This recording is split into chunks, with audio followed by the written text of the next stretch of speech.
Hello. അപ്പോൾ ഇന്ന് രാവിലെ തന്നെ കുറച്ച് മീൻ കിട്ടി കേട്ടോ. കക്ക ഉണ്ടായിരുന്നു, അതുപോലെ കണമ്പും ഉണ്ടായിരുന്നു. നല്ല പച്ച മീനായതുകൊണ്ട് അപ്പം തന്നെ കഴുകി വൃത്തിയാക്കിയിട്ട് കറി വെക്കാമെന്ന് വിചാരിച്ചിട്ട് നല്ല തേങ്ങാപ്പാൽ ഒഴിച്ച മീൻ കറിയും അതുപോലെ കക്ക ഫ്രൈയും ആണ് കേട്ടോ ഇന്ന് ചെയ്യാമെന്ന് വെച്ചത്.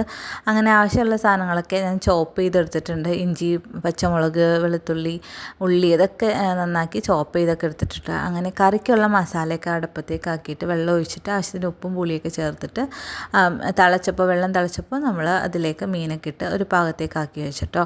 അങ്ങനെ അപ്പോഴേക്കും നമ്മൾ കക്ക ഫ്രൈക്കുള്ള കാര്യങ്ങളും കൂടെ ചെയ്യുന്നുണ്ട്. കുരുമുളക് പൊടി അധികം ഇട്ടിട്ടാണ് കേട്ടോ ചെയ്യുന്നത്.